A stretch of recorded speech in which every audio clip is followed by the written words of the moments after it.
Mallory Grace dengan panik, mengayunkan pedangnya dan menebaskannya ke udara. Hanya untuk menemukan darah hijau di pedangnya. Tepat setelah itu, adik laki-laki Zareth Grace dengan cepat berdiri di sampingnya, dan menunjukkan arah untuk menyerangnya. Karena hanya Zareth yang bisa melihat monster tak kasat mata itu. Zareth segera melempari batu dengan penyihir saudara perempuannya. Kemudian di depannya adalah sekelompok katak jelek. Namun dalam kepanikan yang luar biasa, Mallory hanya bisa menusuk pedangnya dengan liar. Zareth memanfaatkan kesempatan itu, dan akhirnya ia menarik adiknya ke dalam lingkaran jamur. Katak itu terlempar oleh lingkaran jamur pelindung. Tetapi, ketika mereka pergi ke atap, mereka tiba-tiba menemukan bahwa seluruh halaman dikelilingi oleh katak. Para kodok bahkan berkumpul berkelompok, seperti hendak menyerang mereka. Ini karena Zareth menemukan buku bisu tadi malam. Tidak hanya mengungkap keberadaan makhluk gaib di dunia, tetapi juga ciri-ciri dan kelemahannya, yang membangkitkan ambisi si goblin. Saudara kembar Zareth, Simon, diculik oleh para goblin belum lama ini. Ketika Zareth melacak dan menemukan saudaranya, saat itu, Zareth menemukan babi hutan goblin dikurung. Tin berkata selama Zareth melepaskannya, maka dia akan pergi menyelamatkan saudaranya. Namun siapa sangka, begitu lolos dari silau, babi hutan tersebut meludahkan busa ke wajah Zareth. Ternyata air liur babi hutan tersebut memiliki efek menembus ilusinya. Sekarang Zareth tidak perlu menggunakan batu penyihir untuk melihat goblin yang tidak terlihat. Namun tak lama kemudian, babi hutan yang rakus itu tertarik pada seekor binatang kecil. Zareth sangat ingin memberikan tukang jagal itu kepada babi hutan. Namun saat itu, goblin si pemakan manusia Mangarat, yang dipanggil oleh para kodok, menyadari bahwa bawahannya telah menangkap orang yang salah. Targetnya adalah Zareth yang memiliki buku elf. Ia Mangarat dan langsung marah. Zareth memanfaatkan kesempatan itu untuk menyelamatkan saudaranya. Mereka hendak berlari ke dalam lingkaran jamur. Namun saat itu juga, kaki Simon ditangkap oleh katak sperma. Ketika Zareth dan kerabatnya memasuki rumah, mereka mengerti bahwa menyimpan buku peri ini akan menemui mereka. Mereka memutuskan untuk membakar buku itu di depan para katak. Dan para katak yang berada di luar penghalang, ketakutan setengah mati. Kamu sangat kuat, kamu anak yang cerdas. Jadi jangan melakukan hal bodoh dan melempar buku ke sini. Kami akan meninggalkanmu sendirian. Namun Zareth tidak tergoda untuk membuang buku berharga itu seperti keledai. Namun di luar dugaan, api tersebut tidak mampu membakar buku elf tersebut. Buku berharga itu sepertinya dilindungi oleh mantra berbahaya. Kamu tidak bisa bersembunyi di lingkaran jamur selamanya. Kami akan berdiri di sini dan menunggu sampai kamu keluar. Tidak ada cara lain selain kamu bisa membawa buku itu masuk kembali ke rumah. Tetapi mereka benar-benar tidak bisa bersembunyi di lingkaran jamur sepanjang hidup mereka. Karena itu, Zareth tiba-tiba menatap lukisan neneknya semasa kecil di dinding. Anak laki-laki itu tiba-tiba teringat bahwa penulis buku peri itu adalah ayah neneknya. Pastinya dia tahu cara mengatasinya, tapi nenek berada di panti jompo yang jaraknya lebih dari 10 km. Untungnya, Giatin mengetahui terowongan rahasia menuju kota. Namun saat Zareth dan Mallory sedang menyelinap ke dalam terowongan rahasia, katak di tanah juga mencium bau gerakan tersebut. Dengan memanggil para troll ke sini, Zareth masih berada di dalam terowongan. Kedua saudara itu dengan cepat dikejar oleh para troll. Zareth tiba-tiba ditangkap oleh troll, situasinya tergantung pada seutas benang.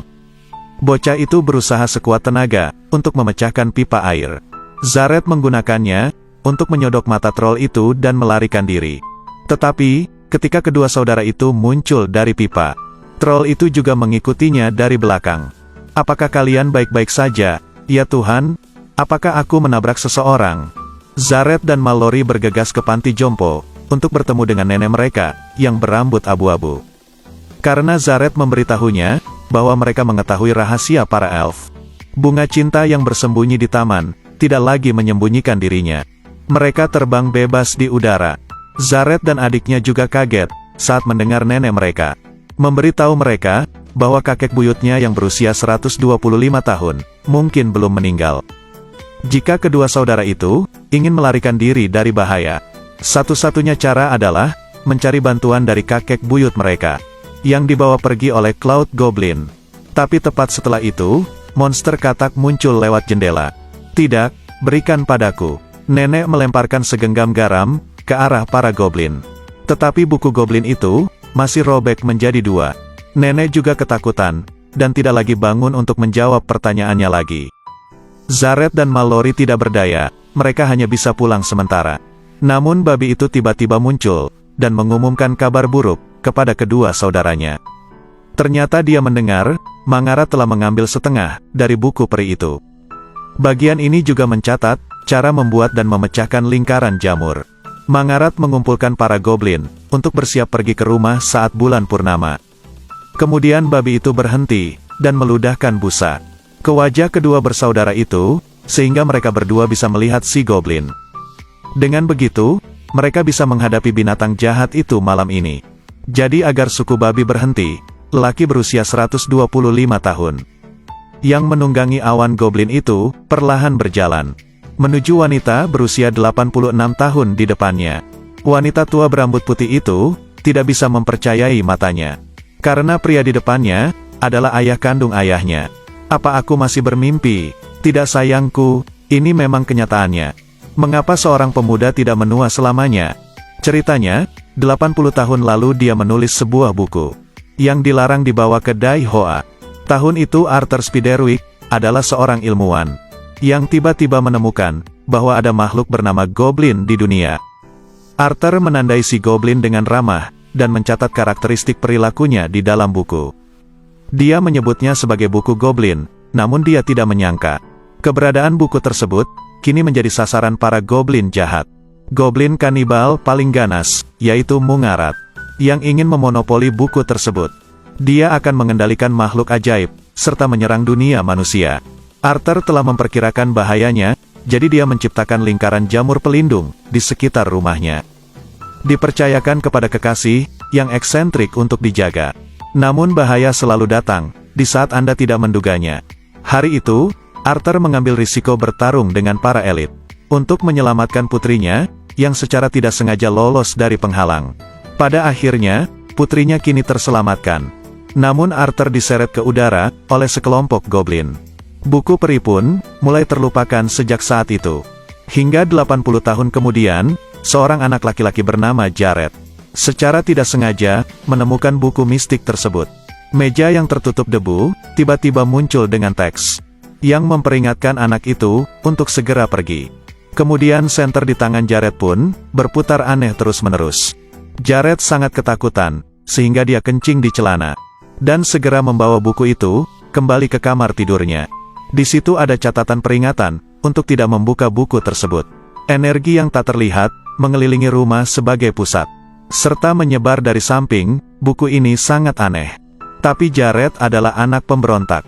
Anak laki-laki itu terus merangkak ke laut dan melanjutkan membaca buku. Namun anak laki-laki itu segera mengetahui bahwa penulis buku ini adalah bibi buyutnya, Arthur. Yang lebih anehnya lagi adalah banyak kejadian magis tentang goblin yang terekam di dalamnya. Tetapi keesokan harinya, ketika Jared hendak memberitahu kerabatnya tentang buku itu, sumber energi yang tidak terlihat muncul. Jared sangat ketakutan sekarang. Pasti ada sesuatu yang mengalir ke arahnya. Anak laki-laki itu segera berlari ke ruang bawah tanah, dan berdasarkan isi buku itu, menyebarkan madu di atas biskuit. Kemudian, dia dengan sabar menunggu. Hanya sesaat kemudian, House Elf yang asli ditarik keluar. Namun ketika dia melihat Jared, dia segera melarikan diri. Jared dengan cepat mengeluarkan biskuit madu tersebut, hingga menyebabkan peri rumah menampakkan wajahnya. Namun ketika peri rumah mengetahui bahwa Jared telah membuka buku peri itu, kini dia langsung menjadi marah. "Kamu berani mencuri buku di laut, dasar bocah nakal, apa kamu tidak punya mata?" Jared tahu dia salah, jadi dia takut dan melemparkan kue madu padanya. Untuk menenangkan amarah peri rumah itu, peri rumah memperingatkan bahwa peri penyanyi yang menghantui hutan lebat telah mencium bau buku. Mereka pasti sedang berkeliaran, tetapi di sekitaran rumah yang ada lingkaran jamur pelindung. Sembunyi saja di dalam, dan kamu akan aman. Jared mengetahui bahwa saudara kembarnya Simon telah keluar dari penghalang. Saat itu, Kekuatan tak kasat mata telah menangkap Simon. Tetapi, Jared tidak bisa melihat apapun. Simon dan Gia segera melempar batu ke arah Jared. Ketika Jared melihat melalui lubang di batu itu, dia melihat bahwa itu adalah sekumpulan kristal kaca. Pastinya mereka ingin mencuri buku itu, sehingga mereka menculik Simon. Jared panik dan tidak peduli dengan perlindungan House Elf. Bocah itu segera menggandengnya dan berlari menyelamatkan adiknya. Namun, ketika anak laki-laki itu mengikuti jejak kakaknya, lubang kaca tersebut sudah mendidihkan air hingga menyalakan api.